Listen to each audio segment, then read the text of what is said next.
Okay, good Awesome. morning, everybody.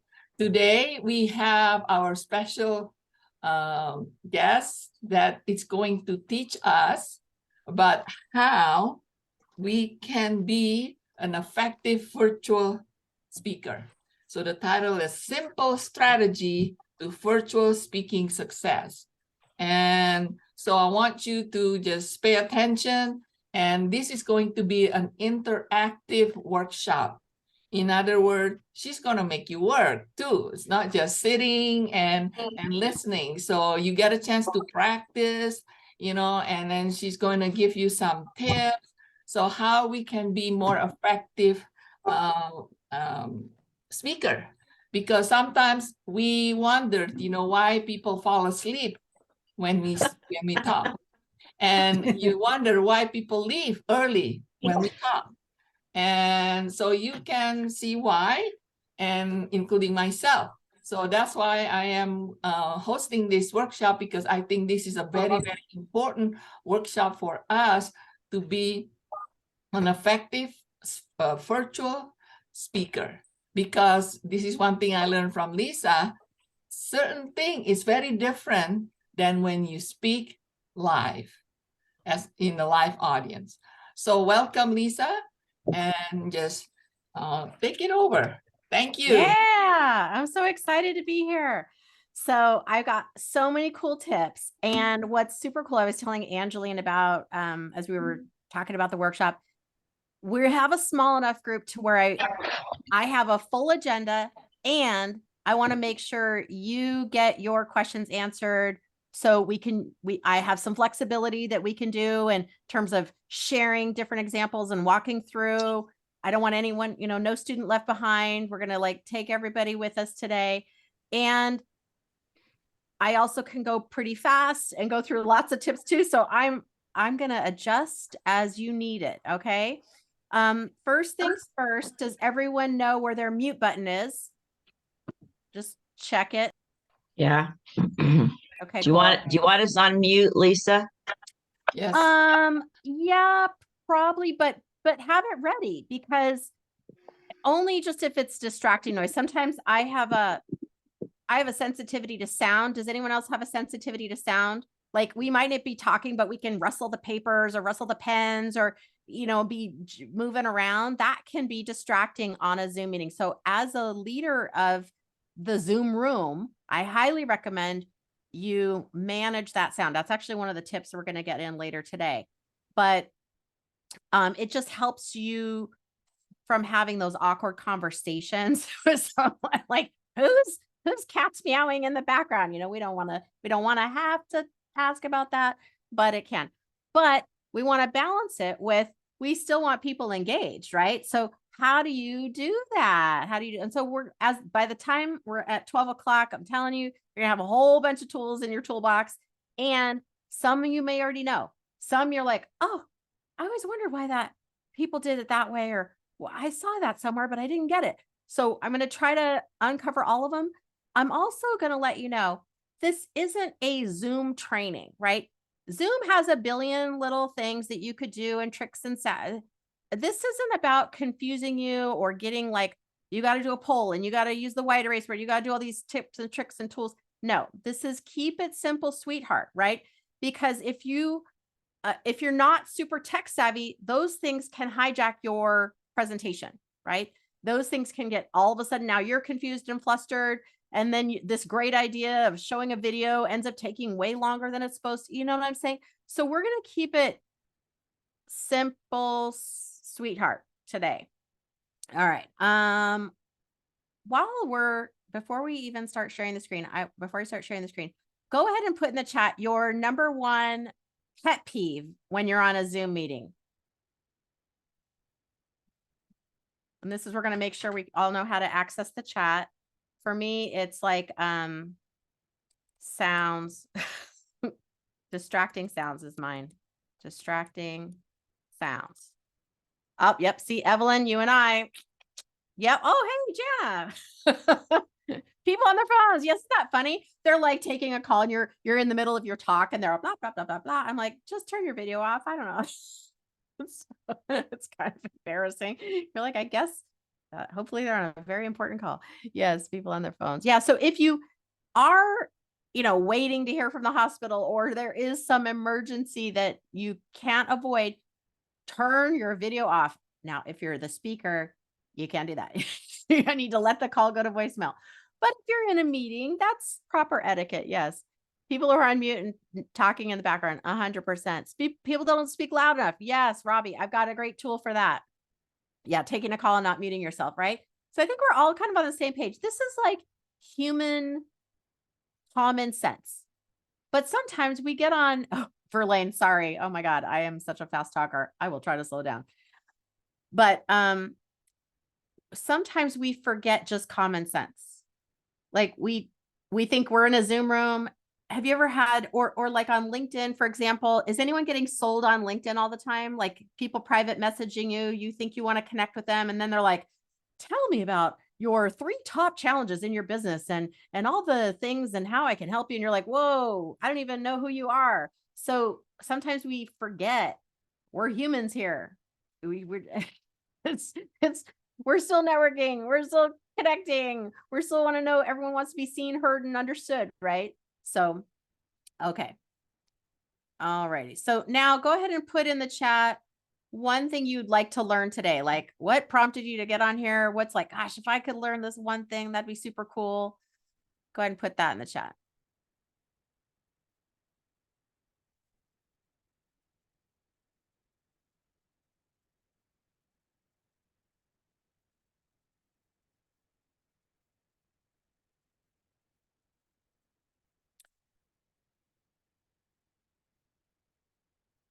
Jana, engaging conversation tips. Cool. We're doing it right now.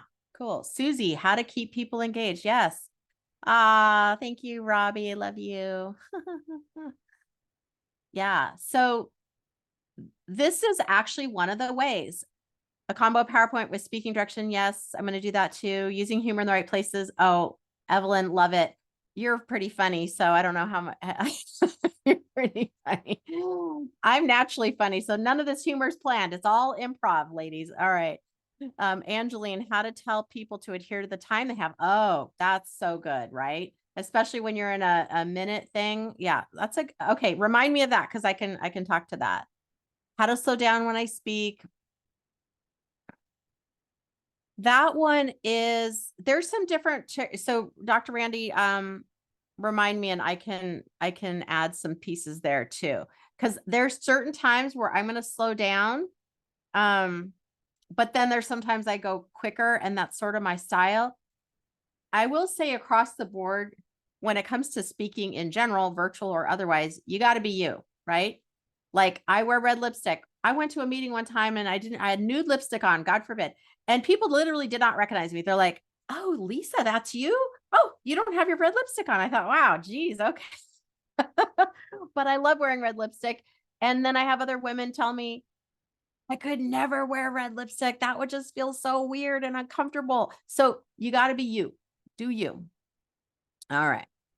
Yeah. So Angeline, the how to tell people to adhere the time they have, that's part of the challenge of being a virtual speaker, is that grace of taking care of everyone, but also being kind and taking care of everyone on in the room. So we'll discuss that. Yes. Thank you, Verlaine. Yes. I definitely recommend slowing down and when you're giving your call to action. I'll talk about that later. So, okie dokie. Let's dive in. I will let you know all of this, everything in here is intentional. So sometimes even though it might not seem like a learning point, it's still a learning point. Like what we've just done, right? Getting everyone to use the chat. Recognizing, do you see, I'm calling out the names of people who put stuff in the chat. I'm recognizing what you said. Oh yeah, that's a good point. Oh, I hadn't thought of it that way. Oh yeah, I'm going to cover that later. Oh, let me address that right now. And using your name and looking at you on the screen, that's acknowledging your audience right there. So even though it seemed like it was just like, oh, we're just putting stuff in the chat. No. That's part of it, right? That's part of it. Everyone wants to be seen, heard. One thing that's super cool about virtual speaking is you can see everyone's name. You can look into their eyes, right? You can see their comments. You can see what they're thinking through the chat.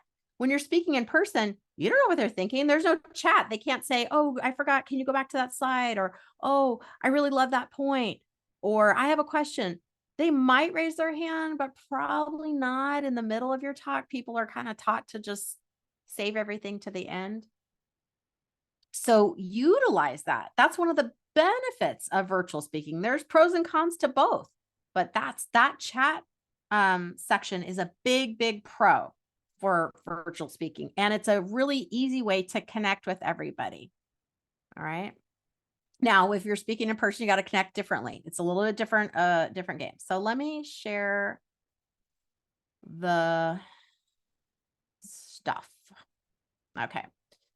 So right out the gate, let's see here.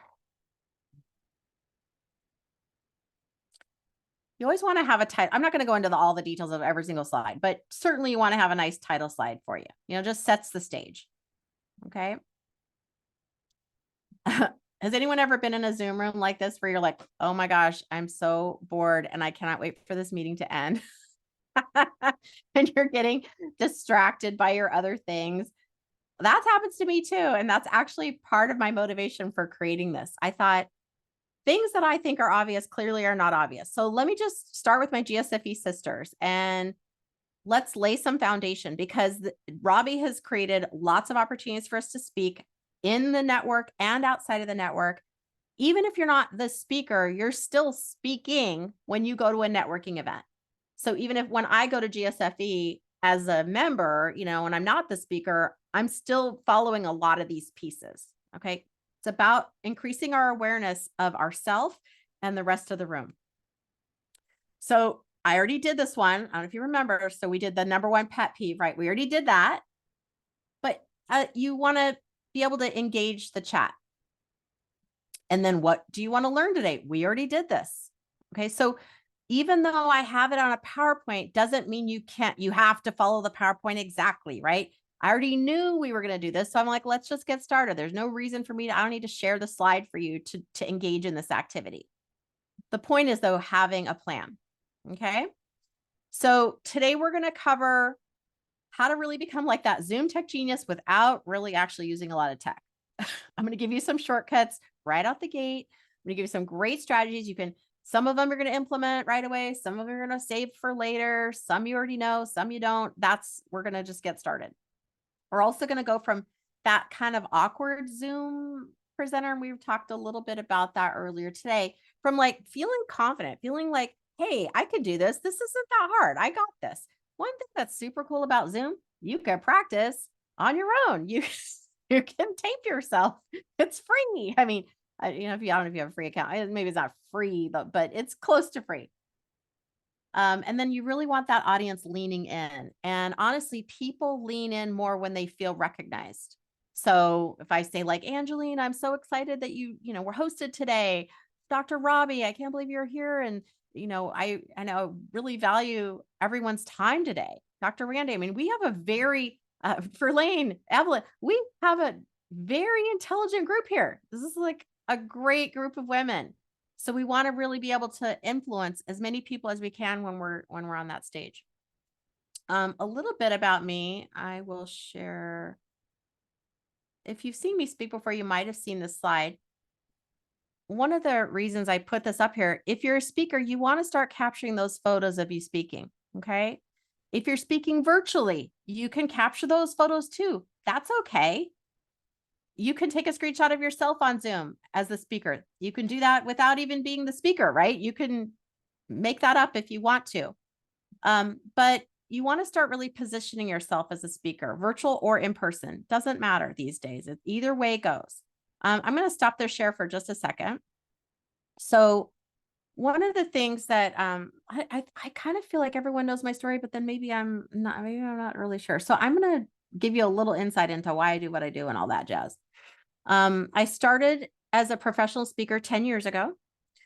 My bachelor's and master's degree are in speech communication. In fact, I taught at Cal State Fullerton when I was 22. From 22 to 24 years old, I taught there interpersonal communication.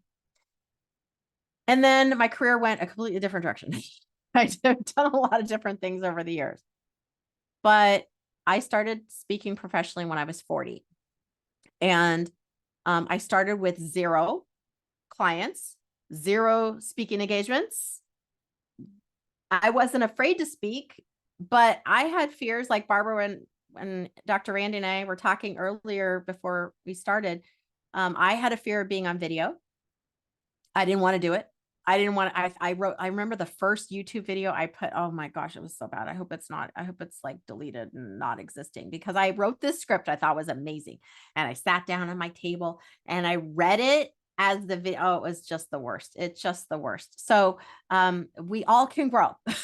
That's the good news. We can all get better. Well, when I finally did decide to start speaking, I worked for this personal development company, and they said, why don't you go and speak to groups and fill our workshops? Does anyone in here lead workshops or retreats, or you have a program or something? Yeah. So I did that. They gave me the talk and they gave me the offer. Here's what you're selling. Here's how much it is. Here's your talk. Go do your thing. So that first year I booked 83 speaking engagements in my local area. This is all in person. Okay. Robbie helped me. I remember the day I called her and I said, we were chatting, and she, still the record, I think, booked me for 5 speaking engagements and 1 phone call.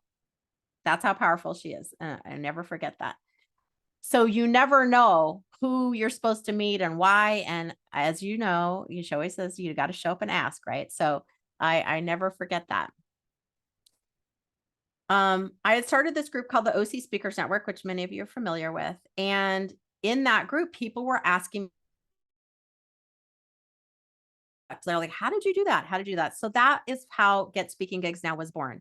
Finally, I think I've been a couple years, people were asking me for help. I finally said, okay, I guess this is a need. I didn't realize.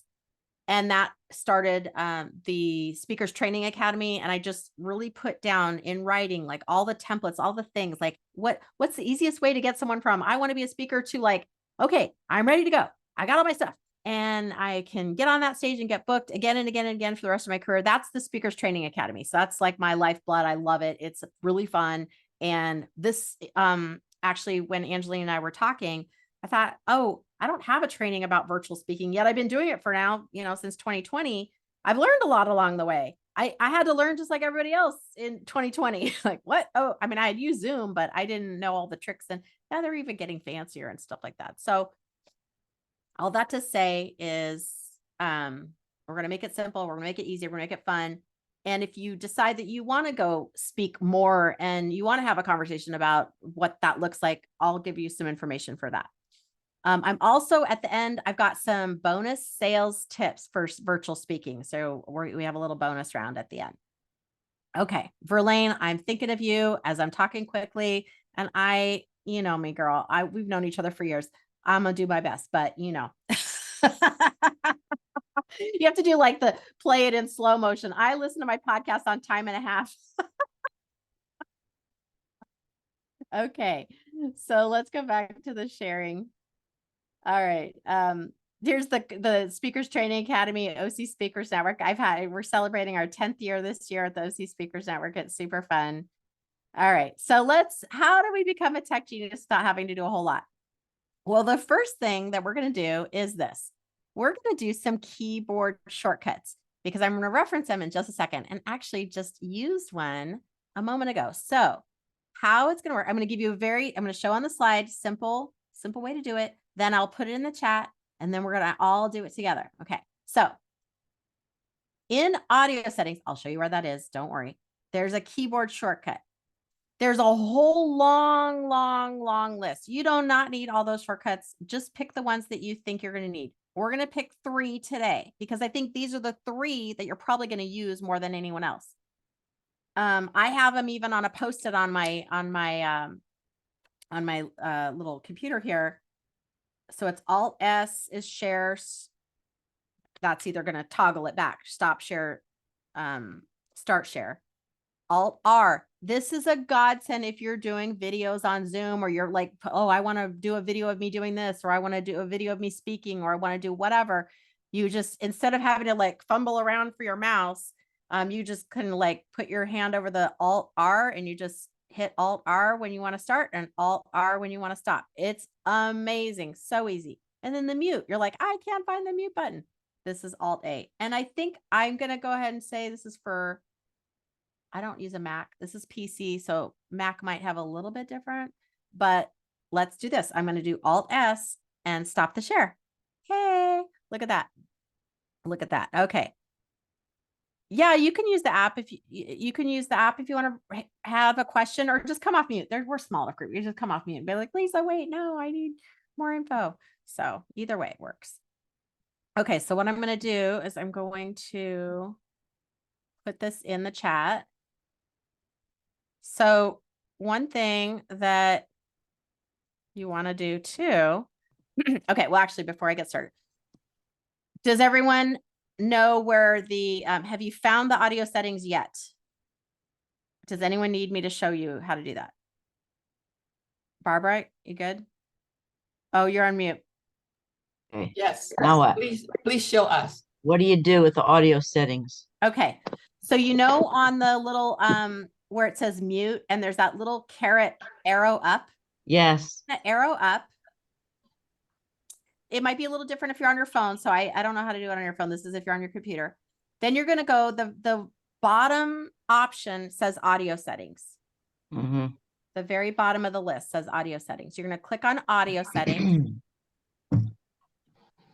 Are you talking in the keyboard of a computer or? No. If you On are, the Zoom screen. Oh, Say the your- Zoom screen. No, look I at your know. I screen. know how to do that. So I thought you're talking about the keyboard.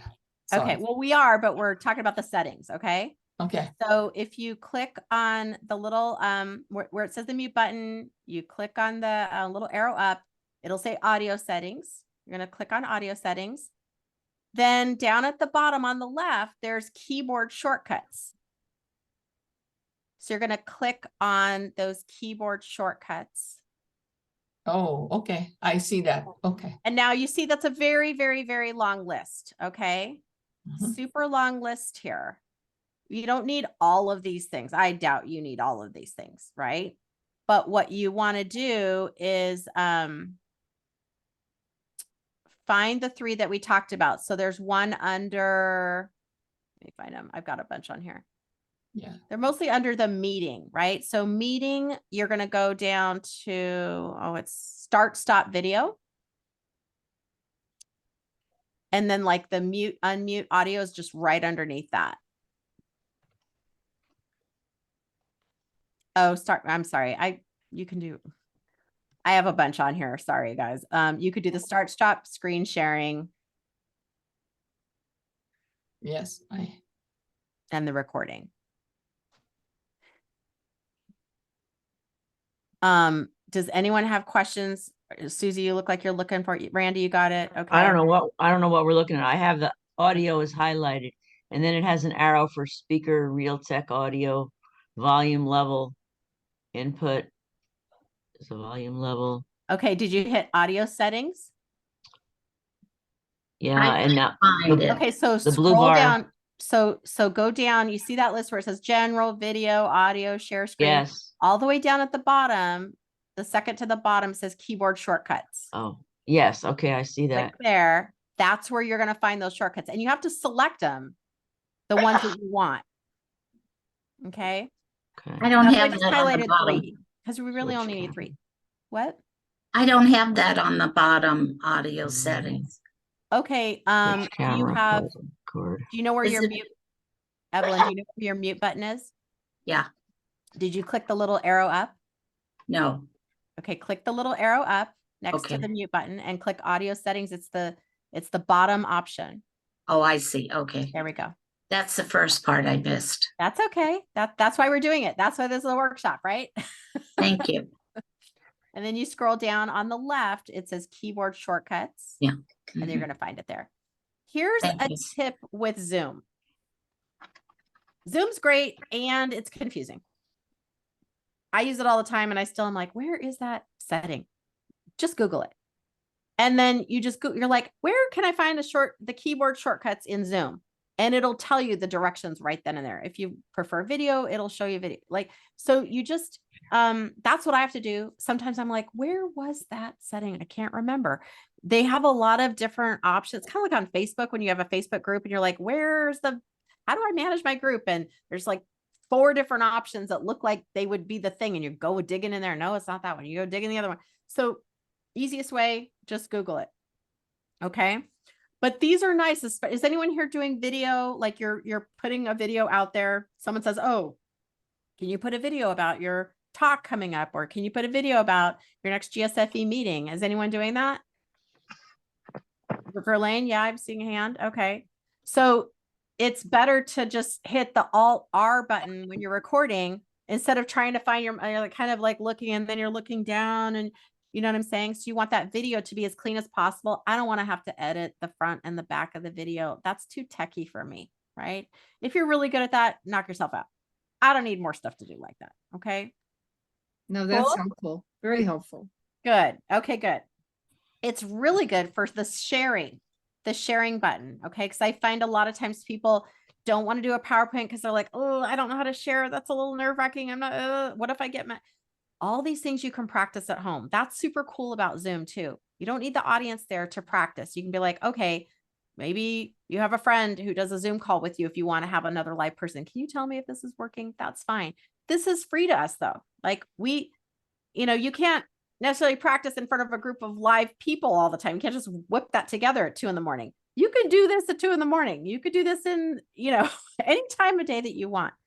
So I highly recommend it helps you feel calmer, feel more calm, cool, and collected as a speaker when you aren't worried about your tech, right? I have seen speakers, like one time I had a president of an NSA chapter, which is National Speaker Association chapter. Her whole laptop like fried in front of her face. Like it was just like it done. And it really threw her for a loop. I'm like, you got to be ready to go no matter what happens, in my opinion. But we can educate ourselves, right? Okay, so let's go back to the share. Let me get a quick thumbs up here. Did everyone get their screen shortcuts, or you know how to do it if you want to do it later? Okay, cool. Good. Okay, good. See, that was a way you can get engagement, right? You can use the real thumb. You can use a digital thumb. I'm going to lean in, right? I'm leaning in. I'm looking around. Okay, good. Everyone's got it, right? That's a way to engage your audience. All right, so let's go back to the share. Cool. So notice how my computer is here. All right. See how I'm sharing the PowerPoint, but I'm not actually in slideshow mode. Do you get what I'm saying? The difference? So we're going to talk about technical mistakes, and that is the mistake I see people make. They are sharing the screen here, but they're not advancing the slides. That's what this is. That means they're like going down and going to this one and going to this one. No, that's not, no, do not ever do that. You have to click slideshow. There's lots of different ways to present. This is Google. This particular presentation happens to be in Google Slides. I usually use PowerPoint, which has a little bit of a different way of sharing your, advancing the slides or going into presentation mode. So just whatever program you're using, Canva or Keynote or anything, make sure you know how to get it into presentation mode. It can be confusing. Just familiarize yourself with it. Again, this might be where you have a friend practice. You can practice. And if I go back, I just hit escape. If you want to get out of it, I'm going to actually hit escape right now. I'm hitting escape and boom, I'm back. I'm back to this part that I'm saying, don't do this. Okay. All right. Okay. So you can see what the next slide is going to be. Haha. It's giving away controller slides. Don't do that.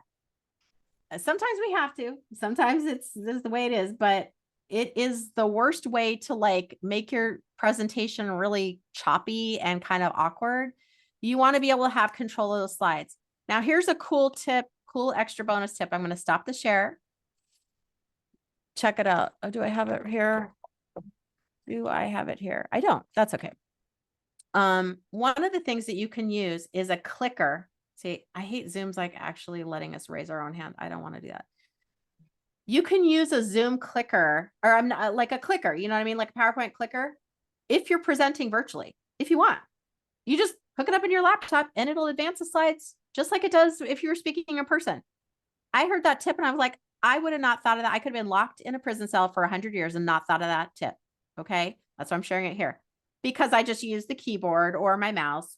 Oh yeah, I was gonna say I just use the mouse to advance the slide. You Then can. if I want to go slower on a slide or go backwards or whatever, I just do it on the mouse, right? You can do the mouse, you can do the keyboard, but you can also use your clicker if you want.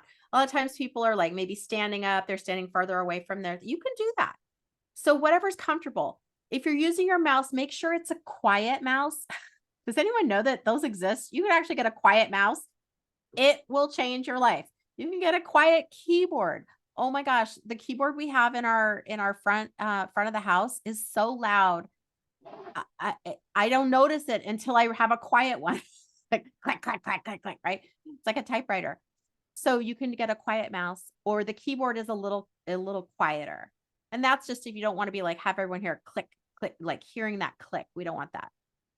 But definitely if you can avoid having saying next slide, next slide, next slide. Oh, no, it's just not great for anyone that doesn't want to hear that. Okay. All right. So just make sure you have that handy. So I'm going to go back to sharing. Look at that. We can toggle back and forth. And that's what we're talking about right now. The fear of toggling the screen share. Have you ever been in a presentation where you're like, why are they still sharing their screen? Or why don't they just share their screen again? Or they forgot to share their screen, right? This happens to me too. It's okay. But you definitely want to conquer that fear of toggling. And so guess what? We know how to do the share now, the stop share and start share, because we did our keyboard shortcut. So how you actually toggle the screen, you find the document that you want ahead of time. So like when Angeline and I know I have the workshop. So ahead of time, I'm going to have that thing open. I don't need everyone seeing all a billion tabs I've got open. I got like so many tabs open, y'all. It's crazy. So I want to make sure I've got my PowerPoint up, that I've got all the ready to go. And then when you open that share, you're just going to click on, you see how it gives you those little squares. You're going to pick on the square that you want to share. Okay. Or you can use your, that Alt S share button. You select the image that you want to share, and then you stop the share. So I'm just going to hit, like right now, I'm going to hit Alt S, stops the share. Alt S. Now I've got to pick you can't see it, but I've got to pick the screen that I want to share again. And it does it again. There we go. Voila. Okay. Does anyone in here suffer from a fear of screen sharing? It can be a little. Every time I raise my hand, Zoom's Oh, gonna. I have a Zoom question. raises That's my why hand. I raised my hand. Yeah, go ahead, Lisa, Angeline. I have a question. Sure. Oh, okay. I know that I created this habit. I just like to get your feedback. When I have a speaker at my meeting, I always ask them to come 10 minutes early or 15 minutes early, sometimes even longer, before the audience attend. Sure. Because I always want them to share, in other words, show the share, like what they're gonna share, make sure there is no problem. Because sometimes I attended the meeting and the presenter says, well, Anna, let me find something, and then I see the reaction of the audience, kind of like Sure. they lose you. Right. They're not paying attention to you anymore, because here you're trying to struggle finding where your presentation, where you hand out and everything. So I always ask my speaker to come early, so then they can have everything and make sure my equipment, whatever the Zoom work for them. And Perfect. so do you think that's something that we should do that? Oh yeah, as a 100%. speaker? Yeah, 100%. You really want to make sure, like if I show up, I know I'm prepared, but if I'm hosting a meeting, like Angela and I definitely agree with what you're doing, because you want to make sure they look good in front of everyone. You know, you want the meeting to run smoothly. You're doing it for them. And as a speaker, you should be like, yeah, no problem. I'll be there for the tech check. and you should be ready. It's kind of like a dress rehearsal, like on Broadway. The dress rehearsal, by then it should be pretty dialed in. You know, the dress rehearsal isn't like, where's my costume? No, the dress rehearsal is like, you're ready to go. So Yeah, a lot of time is to me is the so different than life is the camera, you know. mhm. Like sometimes people may be talking from some phone because there's an emergency, their computer broke down or whatever. Now I have to use my phone, and Right. using your phone is a lot different than using your computer. It is. So your photo, and sometimes you're going up and down. And I know you mentioned to me about sometimes it can be dizzy for the attendee to see you going up and down and like this. So that's why I asked the speaker always to come early because of that. That's great. And I see Verlaine, you've got a comment or a question?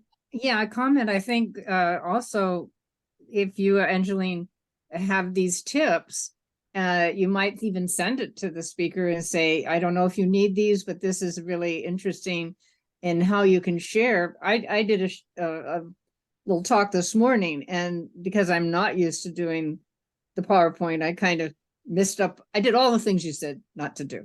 We're just getting started. Okay. All right, let's keep this show going. And then Angeline, I'm gonna have you lower your hand. There we go. Okay. Thank you. All right. So that was an example of audience engagement, right? Of audience management. This is something that isn't talked about a lot. And one of the great things that I learned when I worked with productive learning, we taught like 40 workshops a year, all on personal development, like deep stuff. So audience, we would call it like creating safety in the room. That's one of my slides later. Facilitation is also very important in a virtual setting. We want to create that safe place. And even Barbara earlier shared something personal, and she said, is this okay? Can I share this? Yes, right. But we were able to have a deep conversation right away because of the safety that was created, right? So that's very important. If you're hosting or you're the speaker, I consider you a part of that team, a big part of that safety team. So if someone's got their hand raised and they need to lower it, you could just go, oh, okay, you lower your hand. That's a teeny little example of creating safety in the room. That means I'm paying attention, I'm watching, I'm taking care of everything. If someone's cat's meowing super loud, my best friend's cat baby meows so loud. I've never heard a cat meow so loud. So I would be like, can you mute so we don't hear baby in the background? All right, let's keep this show going. Okay, so we all know how to share. Now, a couple of tech tips, and I have a tech guide for you. You can all get it for free. It's easy peasy lemon squeezy. It'll show you all the things to get. Nothing here is crazy expensive. I try to get you the best thing that's not not going to break the bank. And I don't get any, there are Amazon links I put on the bread. I'm not attached to any of that. You find your own, but these are the ones I have. So stock webcam. A lot of times people think the webcam on their laptop or their computer is all they need. Well, I can tell when you are using a stock webcam usually, because that's not the best camera. It works, but it's not always the best camera. And we can look, and the one that I use is there's a picture of it on the right here, is a Logicam. I'll give you a link for that, so don't worry. But if we look right here, we can see so Robbie, it looks like has a pretty good camera because it looks crisp, right? Jana, your imaging looks crisp. Verlaine, I can't quite tell. I think so, but you've got a virtual background, so sometimes it's hard to tell. Randy, I'm not sure if you've got a web. Do you have a webcam? Nope. Yeah. Susie, do you have a webcam? Right. Okay. Barbara, you're on your phone, right? Yes. Okay. So that's, we can't, phone's different story. Evelyn, webcam? Yes. Yeah, I think so. It looks pretty clear. Okay. So yeah, great. Evelyn, Logicam, that's what I've got too. So I'll show you what that looks like. But it's funny. I was so grateful that someone had pointed this out to me. I was doing these Facebook Lives. I was doing it on my computer. This was a few years ago. And a video specialist, she's like, hey, you might want to get a camera, and I'm like, it looks great. Like to me, when I was on video, it looked fine. When I went back and watched it, I'm like, ooh, like grainy and weird looking. I got that Logic camera and wow, all of a sudden now I'm like crisp, clean. It just takes it just makes it so much easier. They're about $100-ish. So when you get a chance, if you're going to be on Zoom a lot, I highly recommend. It's like, there's a couple things you need. You need a good mic and you need a good camera. Okay. So enough about that. I'm going to, I'll put all this stuff in the chat when in a second, because I know you're going to have other questions. So, this one relates to what Angeline was talking about earlier. Have you ever Lisa, been on a, oh, go sorry, ahead. Lisa, I was on mute. That's okay. Do I look crisp? That's because Oh, I'm sorry. I- I forgot to know. You do. Yeah. okay, because I Do do you have have a the camera? camera, but it's not the Logic, but it's something That's okay. similar. But Yeah. I do, so I can only see myself, but Right. you know, it's clear, but I don't know as an audience, as a, you know, Yeah, you look good. Can you guys relate though when you've been on a Zoom meeting and you're like, you look at someone, you're like, what the is they have like fingerprints all over the camera? Like, what's going on here? Right. So this is us showing up to a networking event. So you wouldn't show up to a networking event like in your pajamas. Like you want to show up looking good, you know, like whatever that is, whatever your style is. It doesn't, you don't have to be anyone else, but you do want to look professional. Yeah. Especially if like you're selling a program or you've got something to offer, you need to walk the walk. Oh, how can Angela set her camera so her glasses don't have a reflection? That's a different thing. That might be lighting issue. That's probably maybe a lighting issue. It's tough for us with glasses. It depends on your lighting actually more than the screen. So she might be in a dark room. I'm not quite sure. It's not, it's my glasses. I have to get a Okay. new glasses. And this Okay. is one thing, somebody give me a tip. Get the glasses, the one that anti-reflection. Oh, okay. Yeah. Mine are like superhero glasses. I swear these things are like bionic. Yeah, so Okay. I did not know I have these glasses before we have Zoom. So I need to get a new glasses, the one that has this glass that you have to pay extra to get the anti-reflection. That's Another tip for if you have a ring light and you have glasses, which is you can see the ring light in the glasses. It's very annoying. You can tip. I don't use a ring light because of the way the lighting is for me. I already have a pretty good lighting, but you can tip the ring light up instead of have it facing you. You can kind of like, so if the it's hard to, how do I like, okay. So say like the ring light is facing you, you can tip it up so that it doesn't, do a straight on shot, and you can test that out and see if that works for you. Okay. Gosh, I need to add that slide because I didn't even have one about lighting yet. Okay, so keeping this going. Poor camera positioning. I find this a lot of times when maybe they've got their camera set up over here, but the monitor's here. It's like, and then have you ever had a one-on-one where you're like, hello, are we like, can we see each other? So you want to just I like the Logic Cam because you can just put it right on. For me, I have a laptop, so I just put it right on top of my laptop. It's pretty much like in line with what I'm seeing on the screen. That doesn't mean that I'm never going to like look down at the screen, but I do like kind of maintain that eye contact. I kind of like go up and down a little bit, but you don't want it like so it's over here. Especially I've been in networking meetings where literally the person is like this the whole time and they're talking and da da da da da, and I'm like, this is really awkward. Have you ever had that experience before? Has anyone ever had that? It's so bizarre. You're like, am I on candid camera or something? No. So again, people skills, common sense. We want to like take a look at how do we look when we're on the camera. And if your camera's over here, move it over here. Simple solution. If you have two screens, make sure you're looking at the screen that's got the camera. All right. Okay. I'm always amazed that is still occurring. All right. So microphone. You may have been on a call, and this is in the tech guide too. You may have been on a call where you can't, or a Zoom call where you can't quite hear the person, or maybe it's a little staticky or a little funky. Our stock, when I say stock microphone, that's like the microphone in your computer, is usually not very high quality, or your little, headset thingies here. So sometimes I still use a headset. Mine's okay. I've tested it, but if you're going to be on podcasts, radio shows, speaking, you have to get a better microphone. You just got to have it. I like the ones that have this, it screws onto the desk kind of thing, because then you can adjust it. Like mine's, sometimes it's in camera, sometimes it's out of camera. You also can get noise canceling. This is super cool. If you have a really loud cat named Baby that meows really loud, if it's got noise canceling on the microphone, it probably won't pick up. So that's another thing that'll help you with those distracting noises, is having that on hand. Again, this one's probably around 80.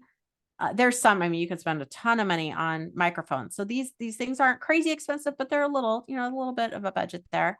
If you want my tech guide, you can click on the QR code. It's free.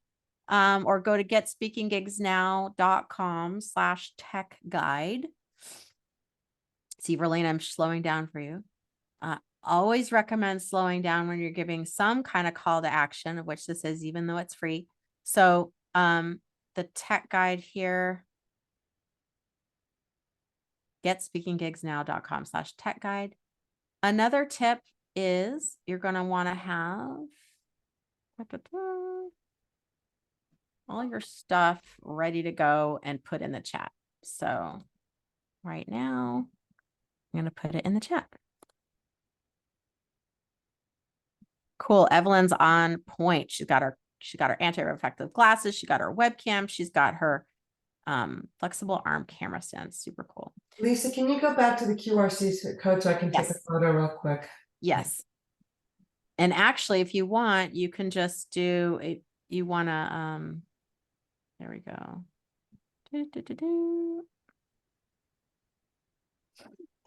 Thank you. You're welcome. Okay.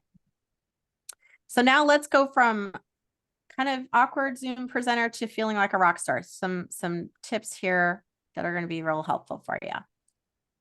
I've divided these into a couple of categories. Room management. We've talked a little bit about this already, so I'll probably whiz through these pretty quickly, but I cannot emphasize this enough. This is probably one of the biggest things that I see not handled super great in the virtual world. And it's just because people aren't used to facilitating. This is a facilitation skill.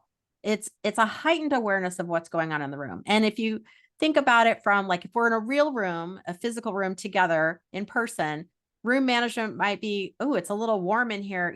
Say you go to the bathroom, you come back into the room and it's like, oh, it's super hot. Well, then you go adjust the AC. If it's super cold, you go adjust that AC. If someone crying, get them some Kleenex. If someone, you know what I'm saying? Like, did water spill?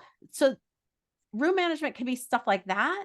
It also could be like safety, like someone doesn't feel safe expressing their feelings, or maybe there's been a scuffle, or, how do you handle those things with grace? We're not going to get too in the weeds with that, but that's what I mean when I say room management. So with virtual, and I'm sure there's a lot of people here who, you can have people sometimes, depending on what you do for a living, they might express emotions in your Zoom room. They might cry in your Zoom room. They might share challenges or successes. So you want to create safety in the room. How do you do that? A lot of the things I've already been doing today, like engaging in the chat, acknowledging people, being aware of what's going on. Is there any distractions? If there's some distractions, like I just heard a beep, that might have been me. I don't know. So we want to address that kindly and efficiently. Just take care of it. If you can and you need to, have someone be a co-host for you so they can manage that for you if that's too much to handle all at once. Whatever you need to do, make sure you get that handled for people, because it just can be real distracting and you can lose your audience very quickly that way. All right. Okay. We talked about those. Like I said, we've already been doing a lot of these things, engaging the audience in the chat. Sometimes it could be simple as like, hey, while we're waiting for everyone to come into the room, put where you're from, or put your favorite candy bar. What's your favorite type of music? Or what pickles on sandwich? Yes or no? Dill or sweet pickles? I don't know. Pick. Which one do you think? I just got in a big debate about that yesterday. So I am dying to know what you think. Sweet pickles or dill pickles? You can put in the chat. I'm like this one. Angeline, go ahead. Oh, you're on mute, babe.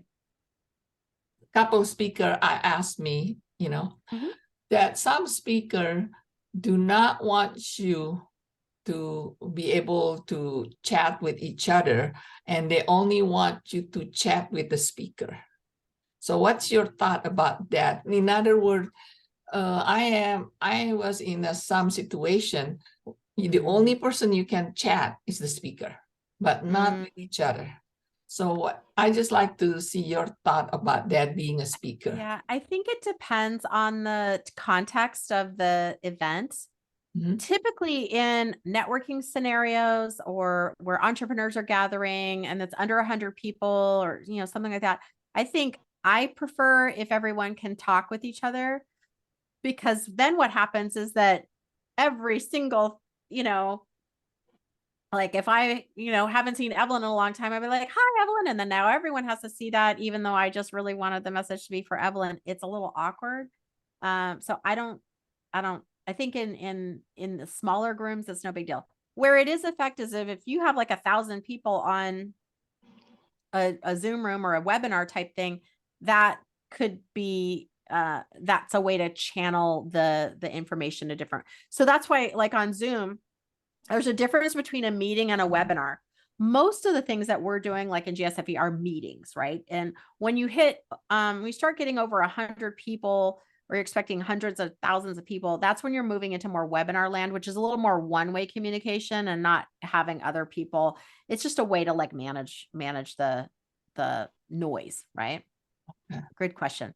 Oh, we got 2 votes for sweet pickles. Okay, is anyone else sweet pickles? Susie? No, I know, no, it nothing about pickles. But when we have the GSFE meeting and people are, you know, conducting business in the background, and we keep on saying so-and-so, put yourself on mute, and they don't, and they don't, and they Yeah. don't. What can we do? As a host or a co-host, you can mute the person. Okay, So you can click on their go ahead and like pick my I'll try to mute you then. yeah, like it's How do I do it? So I'm going to tell you, listen. So the little Well, it's dot, A. if you hover over the person's picture, Okay. there's those 3 dots, that little blue box. Oh yes, little It dots. should say like, I can mute that person. If you're a host or a co-host. Oh, only if you're a host or a host. Yeah. So like Angeline can do it right now. Yeah, But because again, it's not letting me do anything you're to probably you. not a co-host. You're probably not Right. a co-host today. That's okay. But you usually are in the other meeting, right? Mm-hmm. So that's where you would do that. Yeah. Because Okay. In the meeting when you are the co-director, Susie, you're Yes. able to do that. Oh, Yeah. okay. Yeah. It's usually the person who's on mute who needs to be on mute isn't paying attention. Right. So they can't hear anyone, or they're not looking at the chat going like, everyone put yourself on mute, right? I know that's where the host it comes into play as the host. And it's a great gift for your speaker to just minimize those distractions. Absolutely. Okay. And a corollary to that is, if there isn't a co-host, how do you make somebody a co-host? You go to participants. Okay, now where's that? Down at the bottom of the screen, it says participants. Do you see that? Yes, yes, yes, yes. Okay. So then you would like click on that person, like kind of hover over their name. You see those 3 dots and it'll say like, oh, make them a co-host. You can't do it right now because you're not the host. Oh, okay. Oh, When you're hosting, the host has more powerful tools in the meeting, right? okay. But once Angeline makes you a co-host, then you would be able to see that. Okay. Okay. Again, Okay, when you're in doubt, I make you a co-host right now, Susie, so you can try it. and when in doubt, Google it. Okay. Oh yeah. Google's your Yeah. best friend. I tell you, Google. you can Google it. No, So no, like, how do you're I a make myself co-host now, so you can I'm a do it. Try it. co-host. Try Yeah. it, Susie. Try muting me.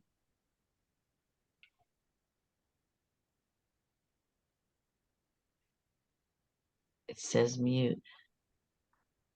It says mute, Lisa, Okay. but Well, it didn't do. okay. Click the 3 dots. I can't click it because the mouse shows a big hand. Okay. Okay. Click. Okay.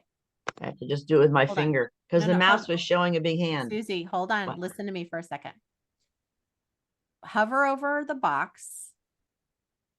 And then there should be 2. There's a mute button, but there's also the 3 dots. Do you see the 3 dots? Yes. Can you try clicking on it? Yeah, and it brought down a menu. Okay. Is one of the items mute? Yes. Did you click it? Okay. Woohoo! Touchdown! You did it. Okay. Okay, cool. All right, let's keep this show going. Very good. Very good. Yeah, see, we're learning all kinds of cool stuff today. This is great. This is great. This is what someone shared about after going through the Speakers Training Academy. She increased her engagement significantly. She'd never had that many people engage with her and schedule calls with her. And she'd been doing these webinars with, there's like hundreds of people on there. She was getting nothing. She's getting zero. And she was about to give up. And I'm like, no, this is your perfect audience. Do you want to keep doing this? And she goes, yes. So I go, okay, let's go through your presentation and figure out how can you engage and be in alignment with the group so that they're not bored to tears and they actually want to like schedule time with you so that you can, you know, feasibly have them sign up for your coaching. So that's what she did. That's how powerful engagement can be. So if you're thinking, oh, I'm speaking, but nothing's happening, there's something wrong. There's some kind of hole in the boat. And we got to figure that out.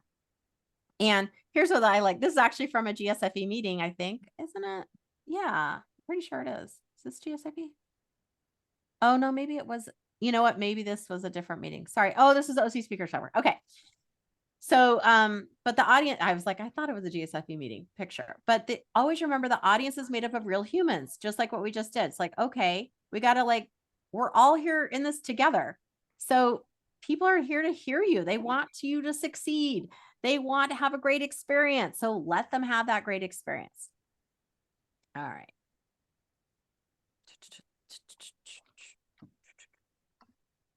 I'm going to keep going here. So let's talk about chat. So we talked about room management, but we also need to talk about chat.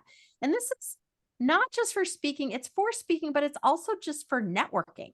There's some really cool things. And I learned this. I think I was actually at a GSFE meeting when I learned this. One of the tips I'm going to share with you that I use all the time now. And this is free and it is awesome.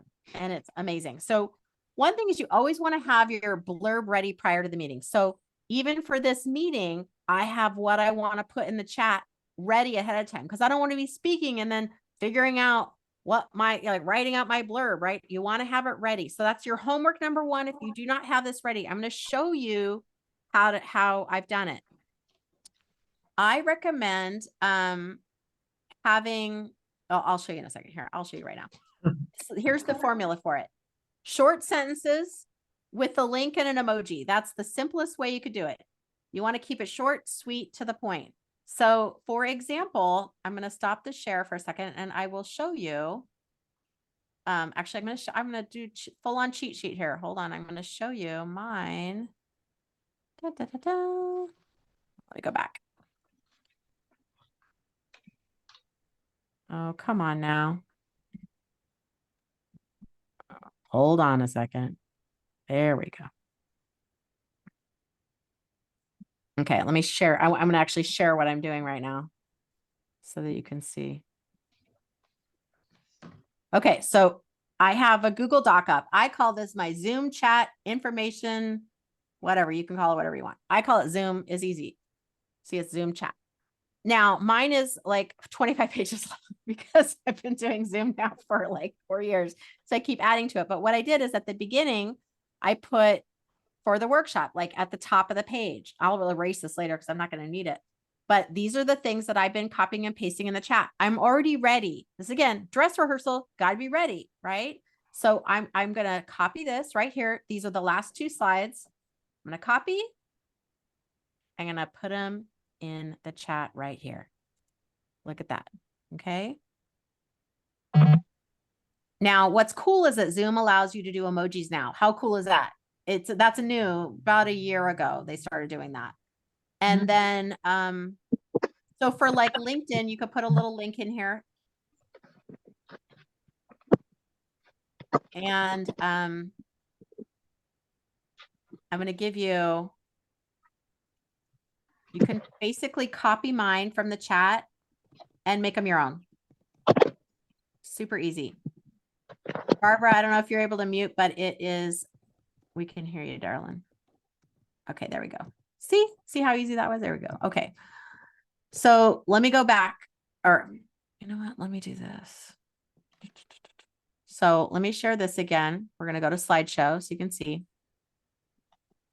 So short sentences with a link and an emoji. I would recommend doing that for different pieces, your website, your offer, your opt-in offer, LinkedIn, if maybe you want to have people schedule a meeting with you, whatever those things are, you don't need to put all of them in the chat, which leads me to this next one. Don't be a chat clogger. Have you ever been in a room with someone who's a chat clogger? Do you know what I'm talking about? Where it's like I'll show you, Susie, where they literally just keep putting stuff in the chat for the whole meeting. What that shows me, right? We've all been there. We've seen it, right? We forget that, like, to me, that screams like desperation. I'm like, okay, we get it. I'm paying attention, all right, fine. Like, don't be that person. It's like being the person at the meeting who's like, here's my card. Here's my card. Here, take it. Like, okay, if I need it, I'll let you know. So we want to be respectful. Listen to the host. How are you allowed to share? What are they asking you to share? Build other people up. So when I say chat clogger, I don't mean like, I like to, if a speaker's speaking, I want to be like, that's awesome. I love that. I love that tip, or what a great tip. Or I'm there to encourage. I'm not posting my stuff while the speaker's talking. Like, hey, look at me, while they're giving an important point. Just like we wouldn't do that in an in-person meeting. We just, we wouldn't be like standing up and give our 30-second commercial in the middle of the speaker talking. Like, that would be weird, right? Okay. So, Susie, to ask your question. Oh, Jana, great question. I'm not the co-host, so I couldn't do it. And then Angelina just says, I made you co-host. See, look, we're all Zoom experts now. I love it. I love it. Okay. So Susie, where did I copy from? I copied from a Google Doc that I had already created. Oh, So my recommendation is, have that Word doc, Google Doc, whatever you use. I like Google, but, and make it like, that's your homework. Like, want to have those ready. And that way you can pick and choose. Like, sometimes they want you to share your LinkedIn. Sometimes they want to share like, maybe sometimes you want to put your phone number. Sometimes you don't. So mine are kind of moving parts. It's not static. I don't put the same vignettes in for every single meeting I do, but you do want to have them ahead of time. Here's another tip. Let me see if I'll share in a second. Okay. I'm not sharing my screen. See, look, even the best of us can make mistakes. All right, here we go. I'm gonna share my screen now. We're gonna go to slideshow again. Okay, so when you're doing these vignettes, this is super duper duper duper duper important. You have to switch from www.com to https:// whatever your URL is.com in Zoom. You see how it's blue? And that makes it a live link. Otherwise, it's not a live link. And the person would have to copy it. Then they'd have to put it in their thing. And it's, a big old hassle. So you need to get used to it. Just kind of erase www out of your mind. It just, let it go. We got to let it go. We've been doing it for a long time. We got to let it go. Now it's that HTTPS. So now what I'm going to do, yeah, you see what I'm saying? yeah, I see. So what I'm going to do is I'm going to go back. So Susie, I'll do this again for you. Let me see here. I love it, Verlaine. Thanks for, yeah. So, okay. So she's got a workshop coming up. So here's where you would want to have it already all dialed in so that it's edited. And then, yeah, Verlaine, we're not doing www anymore. We're going to do that HTTPS. So this is why it's nice to have it in the Google Docs. So you just copy and paste. You're not trying to like, oh, wait, I can hit return, shoot. I've done that. And I'm so fast. We're just used to hitting return. Well, in Zoom, it's going to take that chat. You're like, no, you can't get it back. Retreat, delete. So we have to get that on. All right, so let's see here. Let me share screen. I'll show you how I do this. So I go back. Oh, it's gonna make me unshare this thing. Hold on a second. All right. Here we go. Are you guys learning stuff so far? Is this good?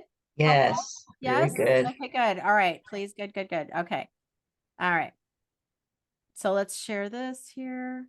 So now I'm on, remember, I just showed you that speaker thing. So I already have it. Now I divided, you don't need these little dashes. I do that for myself. So I go like, what section am I on? Because I want to be organized, right? So then I just would copy it and boom. I would say, let's share that to everyone right there. So this is a sales technique too. Here's one thing, and we have bonus stuff at the end for the sales, virtual sales stuff. What time is it? Okay, cool. We got plenty of time. So one of the biggest mistakes I see people make, not just in virtual speaking, but in-person speaking, when we're doing an offer, sometimes it can be vague or confusing, or they go through it so quick. You're like, wait, what was it? Well, I wanted that thing, but now they passed the thing. I don't know what it was, right?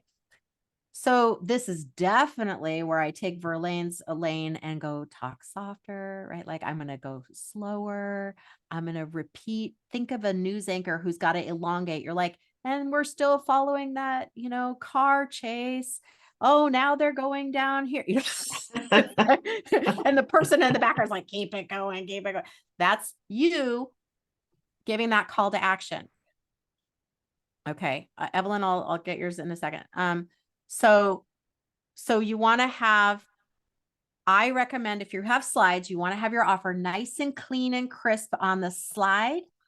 You want to have a URL. You want to have that QR code. If that's starting to get a little fancy, QR codes, but those are nice.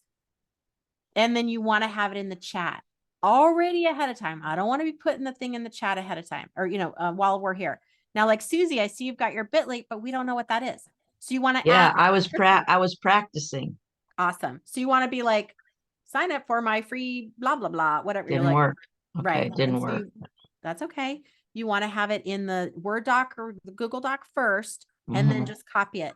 Now there's an easy way to get, trying to think if I have it in the slideshow or not, but there's a, gosh, I thought I had it. Let me see if I have it on here. If I didn't do it, I was going to do it. Oh, here it is. Okay.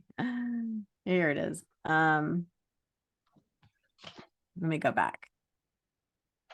There's a tool you can use if you're like, emoji, what is she talking about? How do you get emojis? Does anyone wondering how to get emojis, or do you all know how to do that?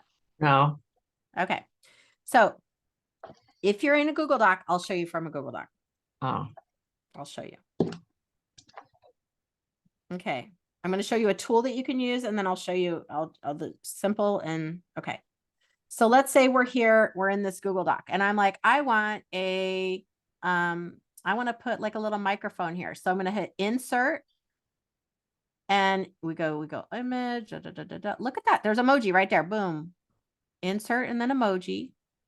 And I'm like, oh, let me search emojis. Okay. What emoji should let me do pickle, because we were talking about pickles earlier. So we do pickle. There you go. Pickle. Got it? Cool. I like dill pickles, by the way. All right. Okay. So now what if you're like, I can't find the emoji I want? There's a link. There's a thing called Emojipedia. I'm going to put that in the chat for you. And you can like, look I wanted a computer emoji. So I'm like, I want a computer emoji. Then you could be like, cool, I want this one. You can save the different, you can look at the little emojis here. So you can just copy it. Why is it not working? There we go. Like this one, laptop computer. So it'll give you different emojis, and you can just copy and paste it. That's a little bit more advanced, but I thought it would be a good thing to see. So this is the Emojipedia. Oh, I got so excited I did the wrong one. And if you make a mistake, you could just laugh at yourself, which is what I'm doing. Okay, there's Emojipedia. It's free. Okay. All these great tips. These are things that I learned at the OC Speakers Network, because speaking is, you're kind of on your own. It's a solitaire thing. You're figuring out what your talk is. You're trying to figure all this stuff out. And let me tell you, when you surround yourself by other people who are trying to figure out the same thing you are, all of a sudden it gets a lot easier. these are things that I learn. I pick up along the way, not just because I'm a speaker, but because I'm hanging around other speakers. So I just learned that Emojipedia thing the other day. I was like, that is so cool. And I learned the way to do the thing for the little vignette thing from someone at GSFE. And I even friended her on LinkedIn, and I'm like, I love your style of how you did that. I'm totally doing it. And I just sat there after the meeting and I was like, well, let me make it all for mine. I copied hers and I just was like, now I'm going to make it my own. And I invite you to do the same thing. Why not? You're going to be on other Zoom meetings, right? So it's not just being a speaker. You're still showing up virtually in other capacities. Okay. So Evelyn says, I have 3 screens. How can I see my speaker notes, but not the audience? Okay. So, I don't have 3 screens. I commend you, Evelyn, for doing that, because that's way too above my tech pay grade. But what I do is I don't use notes when I speak. And that's a whole nother Oprah, but I like to learn my signature talk and have it inside and out. I always say I want to be able to speak in a boat with a goat, in a box with a fox. Okay. Like the building could burn down and I could speak. I could still do it. Okay. Because you never know what's going to happen with your tech. And so if there's a talk that you're going to be giving over and over again, just know it. And I don't mean memorize it. I absolutely do not mean memorize it. I just mean you got to know hit your points. I would say, Evelyn, you've got so many details and content in there. Like it's a lot. So I would narrow it down like 3 main things. What are the 3 main things you're going to tell people? And what are the things you need to tell them about that? Yes, I totally get what you're saying, but it's still something going into your, and she's saying, oh, the notes aren't they're just to keep me on track. Your slides could do that too.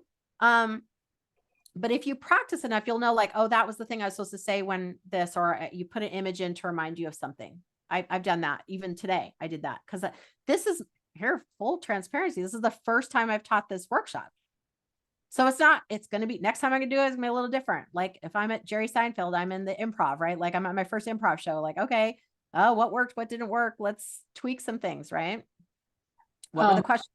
Yeah, go ahead. Yes. Like what I do is that, because I can't read them, when I present, because then it's very, to me, it's not engaging. I felt somebody told me that. Right. So what I do is I just remind myself, I have a note to do this, and just the key point, like key point, because I already know what I want to talk about, but sometimes I forget the topic.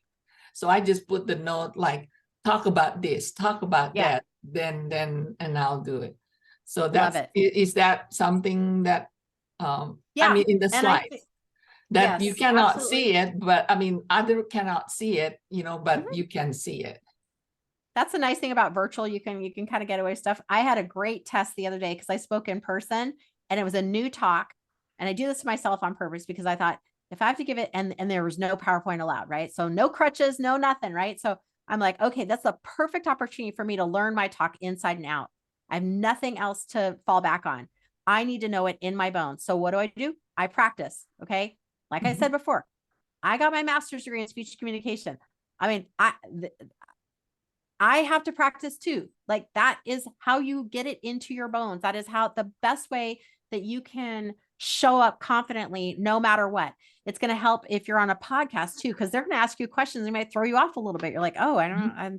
So you want to have that, those stories, all that stuff, like already kind of deeply embedded. I call like it's in your bones. It's your unconscious competence. You want to build that up, and it doesn't happen overnight.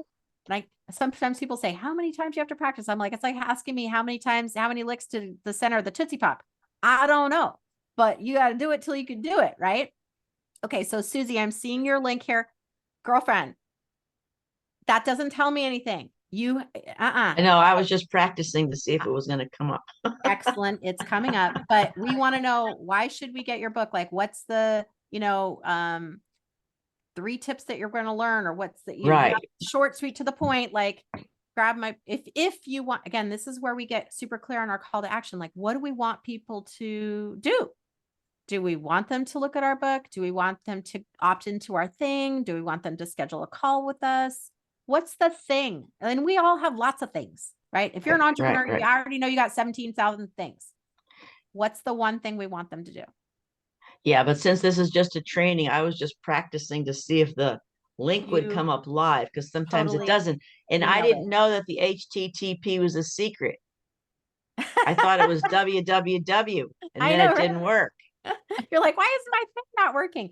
It's weird. Like it was a thing. I was like, wait, what's going on? It changed when we started using Zoom more often. So these are things that like, we're like, no one told me, like, no one's going to send you a memo with this stuff, right? It's Yeah. like, you got to learn on the streets. So that's what we're doing. We're learning on the streets. Good job. Good job. Okay. Lisa, I just want to say one thing that Robbie suggested I did, and I put it in the flyers. It's related but not related. I do a shorter topic when the speaker speaks, and Robbie suggested putting in what are 3 or 4 key takeaways they're going to get out of it. Right. So that it helps the speaker. It also helps the audience know what are they going to get out of this before they start. I think that was one of and a super great suggestion from Robbie, and Love it. I have been using it in the flyers. It keeps people focused, I think. Absolutely. And that's way better than, and these are we're kind of sort of getting a little off but it's okay. One of the things that a big mistake I'll see speakers make, and what you're doing, Jana, is amazing for this. It's like an antidote for this, is when someone ends their presentation and the last slide is like, any questions, or they say, does anybody have any questions? And when the host has already prepped the audience to say like, okay, what did you get out of it, is awesome, because then it's an engaging conversation. And they might say, oh, I really love this, this, and that, or, oh, I wish you could have explained a little more about that. So it actually creates a dialogue versus our old, anyone have any questions? Because what happens when we do that? Does anyone have any questions? Nobody has any It's- questions. Yeah, we feel no one has any questions. And then they start coming up with a question because now they feel weird, or they feel bad for the speaker. Like, oh my God, I better come up with a great question. Mhm. Or they'll go, let me make myself look smart by asking a question. And then the speaker's like, Yeah. well, that's not really the point. Right. So, Yeah. Okay, good. All right, Verlaine, we're getting Yeah. there. We're getting there. Okay, I have a point. Yes. Instead of saying, are there any questions, which is not really productive, a good way you can do it is like, what is your takeaway? Right. Like, that's Lisa, what was Jana your saying. takeaway from the meeting?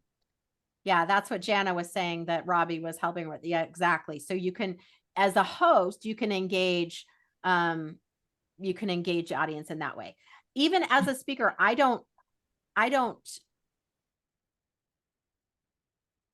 end with like those pieces. I end it how I want to end it.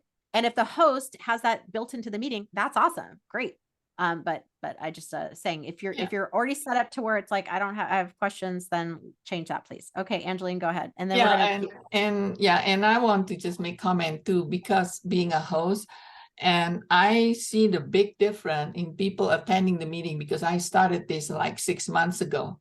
I made it a requirement for every people that want to be a speaker at my meeting, that they have to have the like 3, 4 to 5 points, what you get from this your speaking engagement. They have to create it. I'm not going to do it because they're the speaker. And also I wanted a short bio, because remember, like when we have to read, and if it's so long, I noticed that the audience kind of like wandering off because it's too long. And then another thing that I learned is that they need to give me, I don't know what, maybe a tagline. I mean, Lisa, you're very good. You just gave it to me. When I ask you, I get it in an hour. Well, because you already have it. And sometimes I have to wait for a week because they don't have it. And I know it's a good learning process. So I just want to share with you. And the tagline I mean is that when I send an email, it attracts people to come to your meeting, because this tagline about something related to the speaker. It's not something that what you're gonna learn, something different. And I see a big difference in how many people register to my meeting. Yeah. Yeah. But those kind of things, that to me, the speaker has to be ready to have it, instead of I have to find out what should I do about it, because the speaker knows the subject. Yeah. One of my me having to think about it. One of my biggest tips for speakers is be ready. Go ahead, Robbie. I think it's really important that every time somebody has a change, they update their bio, and their bio should be ready. They should have two different kinds of bios, and they should be ready all the time. Because sometimes I get a call and I need something right away, and they don't even know what a bio is, or they haven't updated their bio. If they get an award, it should be on that bio right away. Then you don't have to think about all that. So, and even if they have a website and they have those things on their website, they need to go there and update it, because people go back to websites that are fresh. They don't want to go back and see the same thing all the time. So those would be a tip that I've learned myself that I do. Then I don't have to remember, I just, every time something happens that I do something, or even like on my website where I've spoken, I go right in and put it in right then and there. There's all kinds of things you do. Yeah. When I say, for speakers, you have to have your bio, your headshot, your title, your description, your learning points done. Like, has to be accessible. So anytime someone goes through my Speakers or Training Academy, those are the first things that we're working on. Cause it's like, if you don't have that, you're starting off failing already. Like, it's like, oh, because then if you get a speaking engagement, oftentimes you'll end up resisting it. You're like, oh, I don't have my stuff ready, so I haven't gotten back to them. And then it's like dead and cold. You're like, no, you got to like be on it, get hot. It's hot. Okay. And Barbara, I see your question, and then we do have more stuff to cover. So let's keep the train moving. Go ahead, Barbara, with your comment or question. But you're on mute.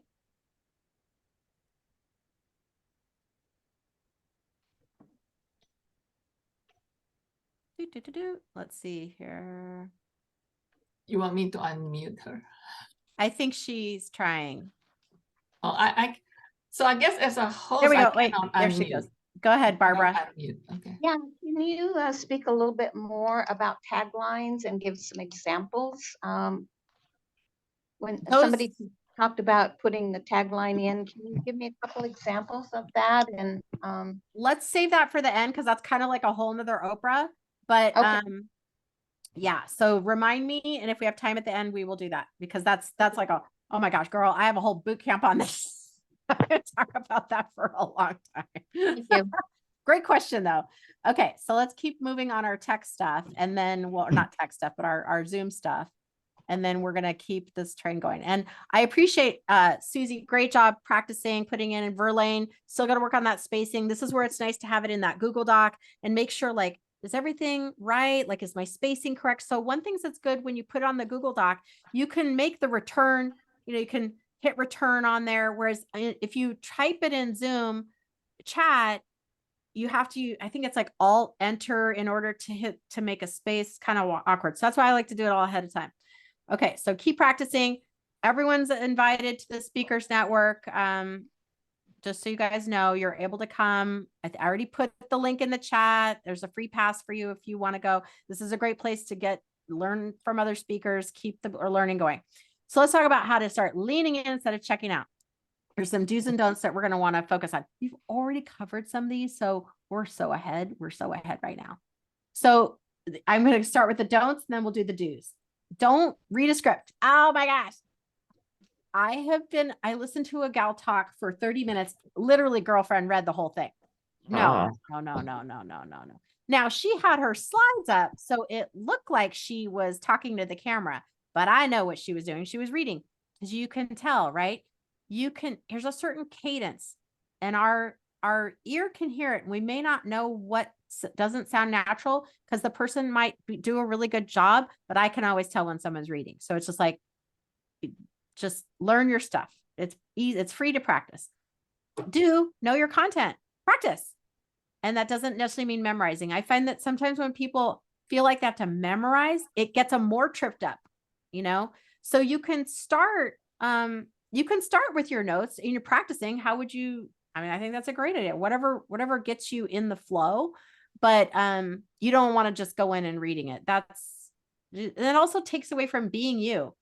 Part of being a speaker is just like, be yourself, be you, be your authentic you. That's super important.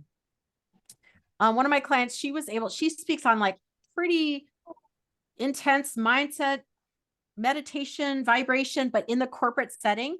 So she was like, how do like bring this kind of woo-woo sort of stuff into a corporate setting and without turning them off, or like how do I merge those two worlds together? So we were able to get her talk Ready to Rock where she was able to go, that's me, that's my stuff, and still stay on point, still give her a call to action, but really being authentic. And that is what I mean. Like, it's more about being authentic than it is about being perfect. Can I get an amen? Right? Like, Yeah.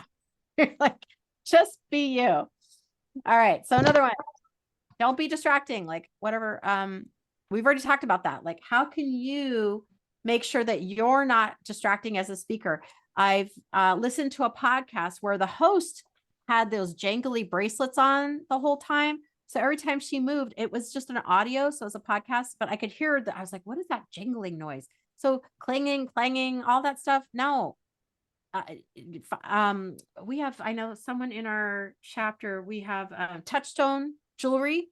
They have those beautiful ice bracelets. They don't clang, and they also don't snag your clothes. So if you like bracelets, make sure you're wearing something that doesn't make a noise, or jangly earrings that make a noise.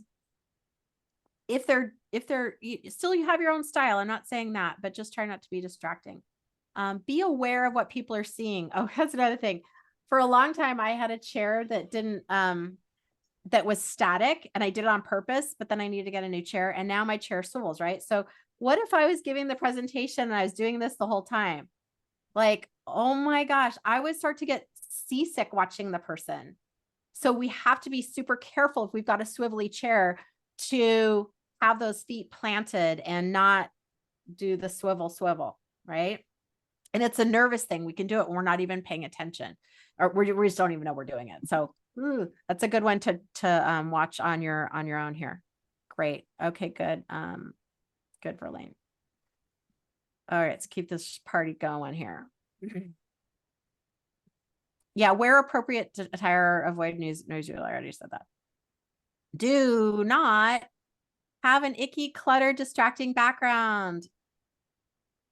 Do professionally promote your business. Have a clean, organized background, right? So many times, have you guys been in a meeting where someone's literally doing the meeting from like their bed? Not neat. Now, if you have broken your legs, and I get it, like sometimes it is what it is, it's going to happen, and you've explained it, that's fine. You can still look professional, but you gotta, I'll know what I'm saying. We're all here today looking professional. So you have to have that professional. You can use a virtual background if you need to blur your background, that's fine. But especially as a speaker, you want to make sure you're presented well.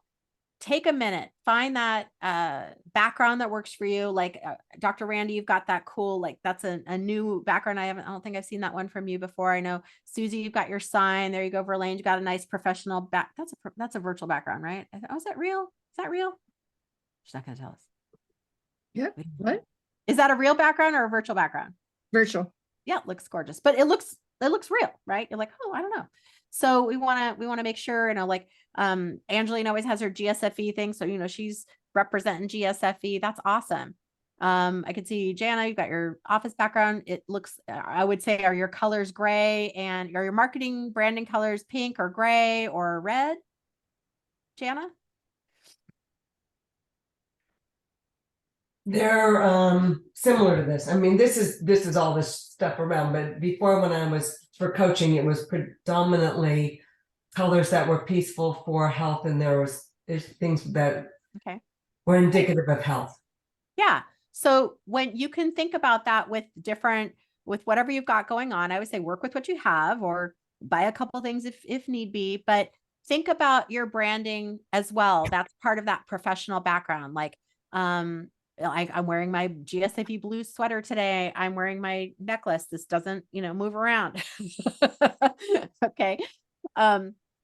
Blue also happens to be one of my branding colors. So it works out great. It works out great for me. I decided not to go with earrings, but if I had my hair up, I'd probably have earrings. And then my background's pretty neutral. My flowers, I used to have live flowers, and then my husband, I was like, sometimes I don't look as great, the real flowers. So I just finally bought some fake ones, and they look good all year round. It's great. You can have your book in the background. I had to shop around for a little table that is just for my book, just say a little table book. So whatever you've got going on, whatever you want to show off, I highly recommend it.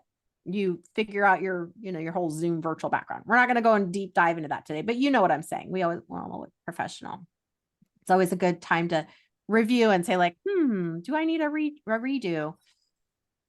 Okay, another don't run out or go over time. Oh my gosh, can I get an amen? Yeah.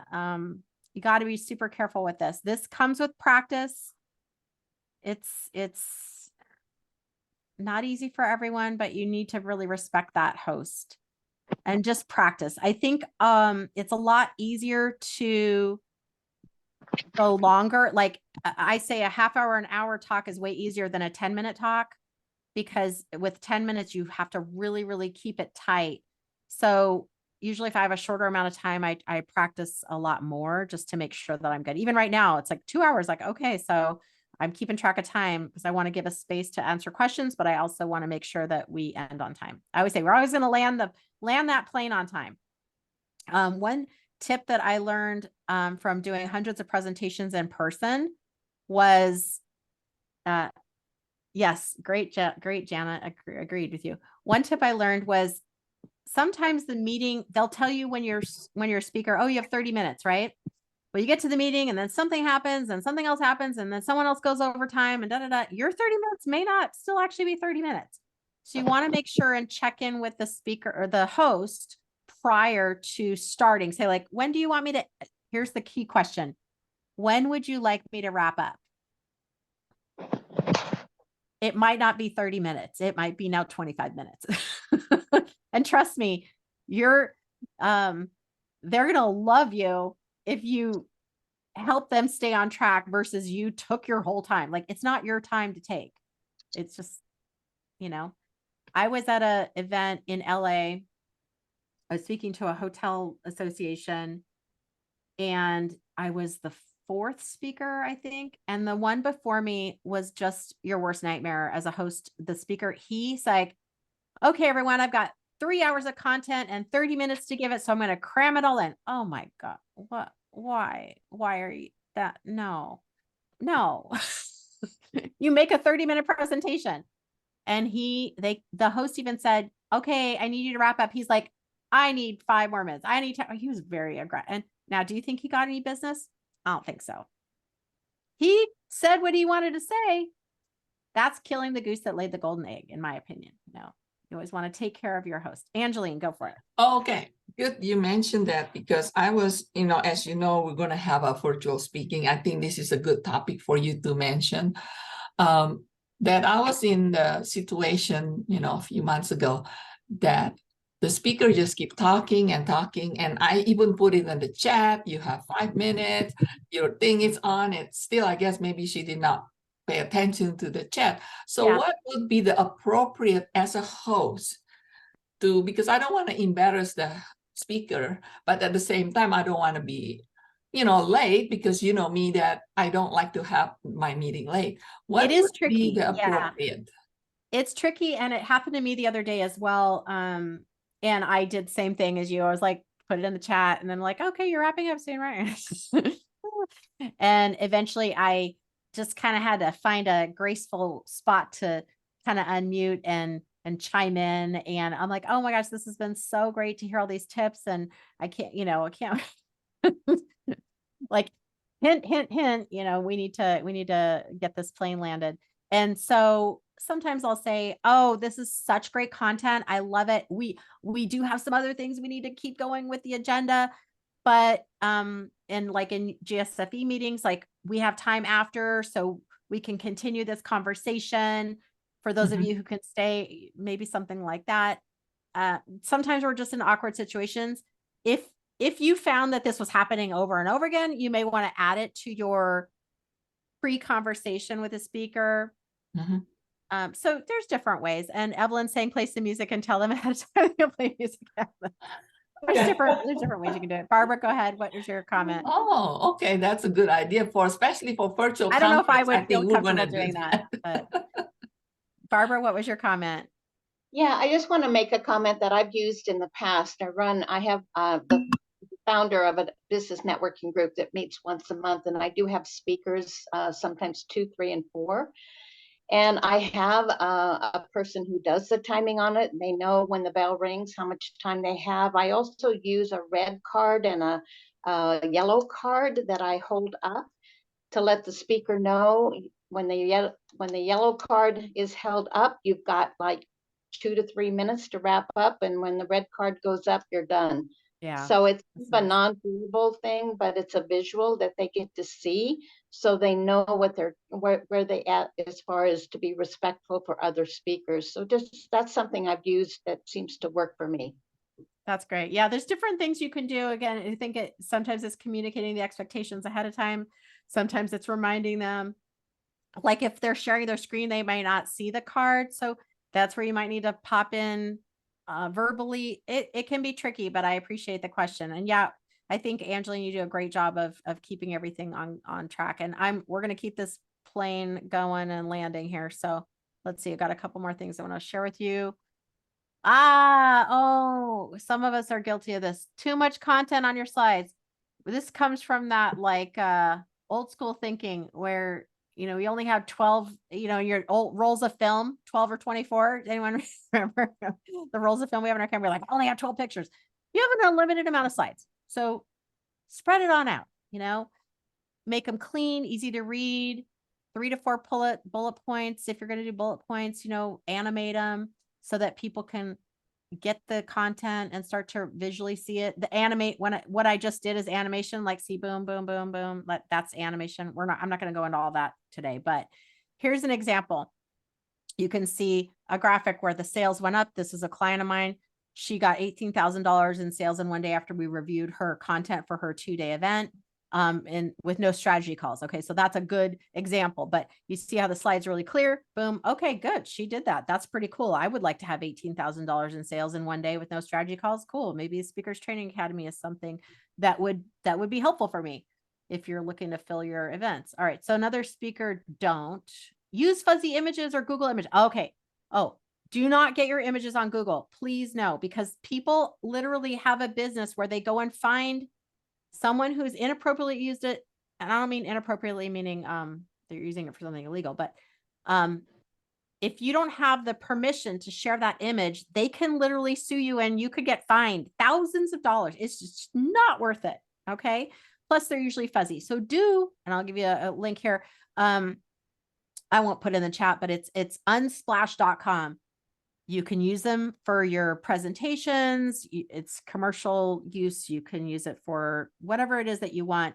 And they're free. So use that. That's pretty much where I got nearly every single image that I've used today is from Unsplash. I can tell right away on someone's presentation that they have fuzzy images or Google images. So here's an example. This is my client. She booked her bucket list conference 5-figure keynote speak. So you can see that if you're looking at the gold, that's like a higher quality image. They're not fuzzy. They're not fuzzy. Those are the stuff that we've gotten. This image here, not fuzzy. This is to cover what we talked about.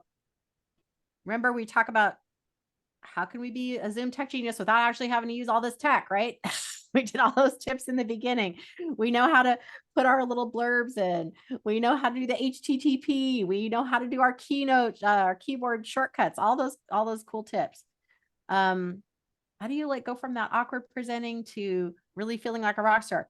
Managing that chat, using the chat, talking to people, looking at them, looking at the camera, make sure your camera's lined up, make sure your virtual background's good, all that good stuff. And acknowledging people. Hey, we're people here. We're here. Having them lean in instead of checking out. That's what we just covered just right now. But we have some, have a couple sales tips that I'd love to just cover, because everyone in here is using speaking for sales, right? Like you're using it to grow your business, things like that. Yeah. Okay. All right, cool. So let's do that then. We have a couple more minutes. Okay. Just want to check the time, make sure we're good. If you find that you're going to start using speaking more often and you would like some guidance and some support on getting to that front of the line, getting booked, staying booked, you know, attracting your clients, you're speaking, we should probably have a conversation to see if Speakers Training Academy is a fit. If you would like, that's a free assessment there. You can click on the QR code or go to getspeakinggigsnow.com/chat.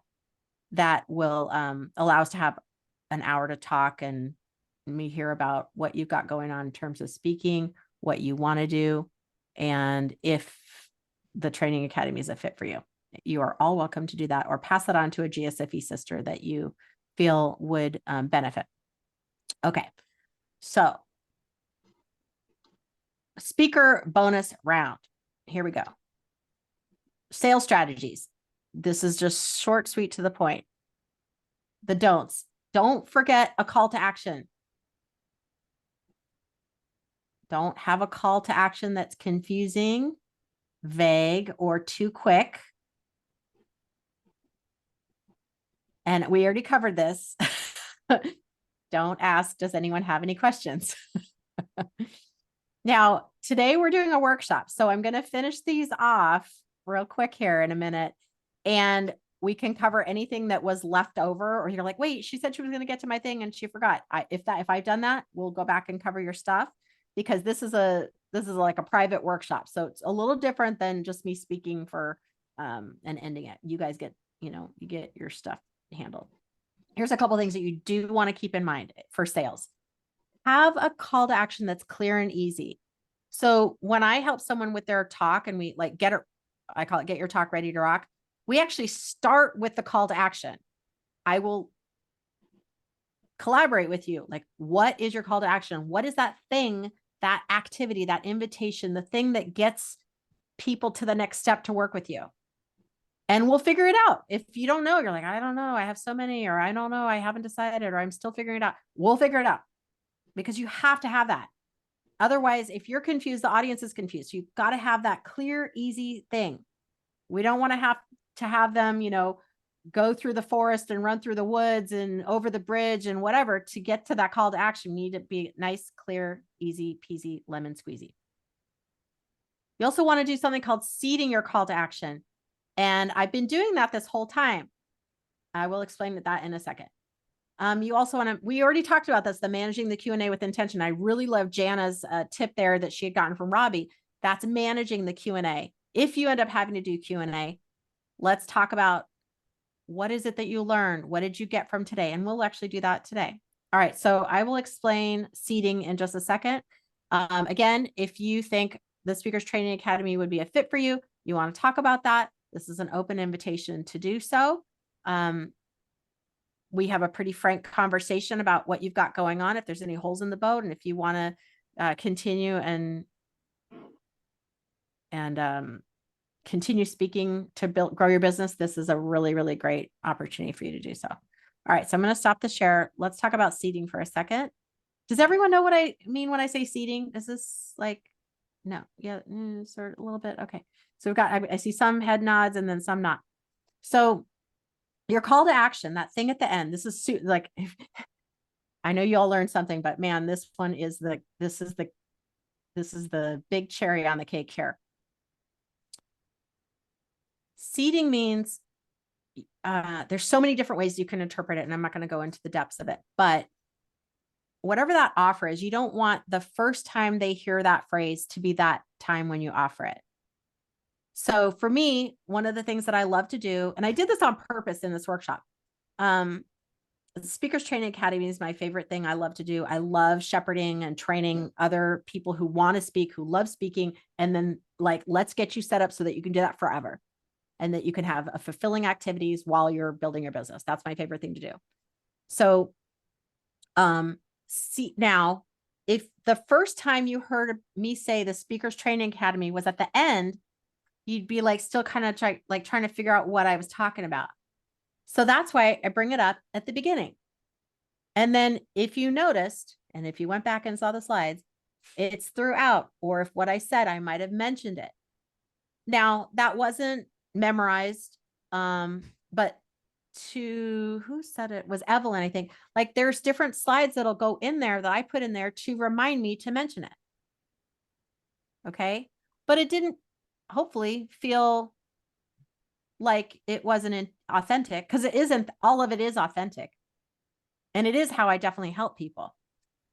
But I did it also as a training methodology for you today, because if you're not doing that, you're missing a huge opportunity in speaking. And I see this all the time. And then that's what happens is that you get to your call to action. You either run out of time and then you don't have time to give your call to action, or you get to your call to action and it's so many people are like, wait, what? They're just they're still on board with you, but they just are trying to wrap their head around what you're selling and why, and is it good for them? And should they do it? And then the slide goes away and they're like, wait, whoa, what was that? So I'm really wanting to emphasize and safeguard all of you here that you never do that again. Because that is the difference between sales and no sales. 100%. Your Zoom can go all wonky. You could like mess the chat up. You could put the wrong link, whatever, all that stuff could happen. But if your call to action is solid and clean and clear, that is your smoothest way to get to the other side and attract your ideal clients. Cool. Yay. Okay, good. Did you have fun? Is your mind like, oh my gosh? And we can all come off mute now and chat and tell me what the one thing that you're going to do because of this training.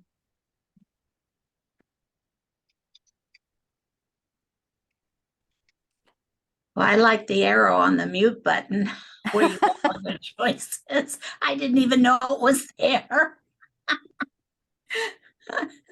Sometimes it's those little things. Yeah. I love it. Absolutely. Angeline, what are you doing? I just have to ask you this, that how do you do a call? Because I've seen a call in action, several times from the speaker. How do you make it to sound like you're not doing a sales presentation?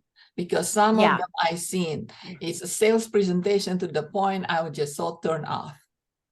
Yeah. So there's a balance, right? So one of the things that I talk about in the Get Your Talk Ready to Rock session is you already with heart-centered entrepreneurs, which I think all of us are here, very heart-centered.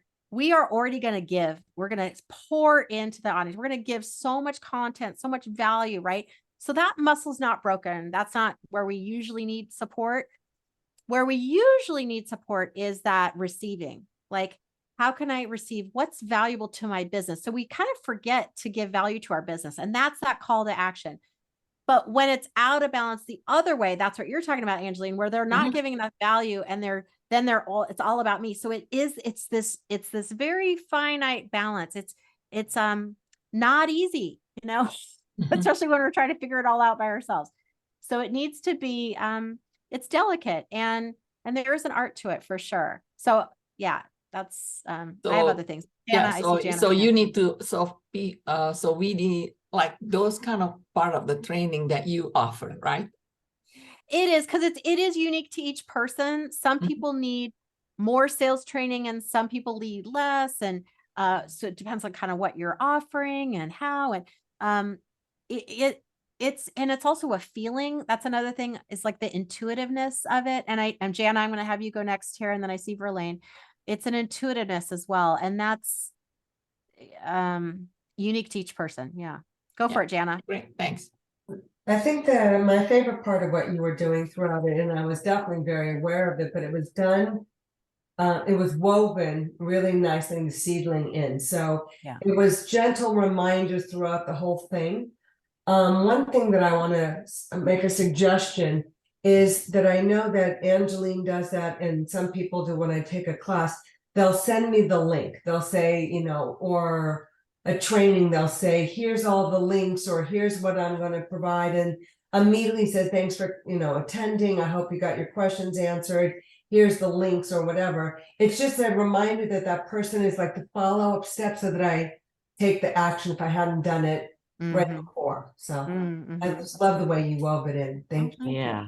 Yeah, that's how seeding is. So seeding's not just one way. There's multiple ways that you can do it, but it absolutely has to feel authentic to you. If it doesn't feel authentic to you, it's not going to feel authentic to the audience. Yeah. Susie, go for it. Oh, Yeah, what I Go was ahead. gonna say, Lisa, I felt like your call to action was very subliminal. So Mhm. I know if I want to speak to Lisa Reed, it's get speaking gigs now. It's not like call 1-800 buy my pillow now. Yes, call 1-800 buy my pillow now. You know what I mean? Yeah.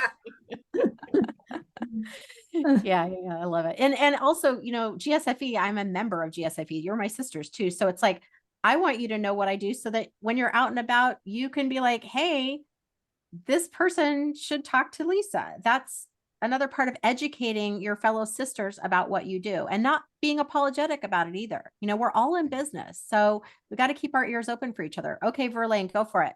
Yeah, I think I just want to add to that because the way you did it, and I think that feeling, what I really love to do is bring the people through this speaking. And I know I kind of did that in this last speech I just did, because it was my passion is to help people to end the battle within and bring together all these parts of them. And so you can say that in the midst of your teaching, in the midst of your sharing. Yeah, you can say it like in your story, Dr. Robbie. One of the things I love about the way you present it, you're showing them that you're helping them. It has nothing to do with you. You're helping them achieve where they need to be. And that's the way that I think people should present it. It's not me, it's us together. We can do this. Definitely. Yeah. Absolutely. Yeah, and I know the way I just love how you speak, and that's why I asked you to do this workshop, is that you have this balance being, the call to action, but also have humor. That, sometimes you laugh and things so that people feel that you're genuine. You're not just so stiff that you're presenting. You're talking with the audience. You're engaging instead of just presenting. And I think that's something that I have to learn, more and more. It's not just presenting, you're engaging, you're talking with the audience. Thank you. Yeah, it is a skill. It's not, and it may come more naturally to some of us than others. And so it is that skill of like kind of being able to be comfortable. Think of it as like if you're hosting a party in your living room and you were like, I can only focus on, pouring the champagne. So I can't talk to any of you. You're like, no, you gotta like, come on in and here. And I'm going to pour some champagne. Oh, here's free. Oh, look, someone just came in. Think of it as we've all hosted people in our homes. So that's an easy way to think of speaking. Like you're the host and you're just welcoming everyone in. We all have capability of doing that. In just our own style, in our own way. Thank you. And I know it's 12, maybe 12:01 by now. Thank you, everybody. You did It was awesome. great.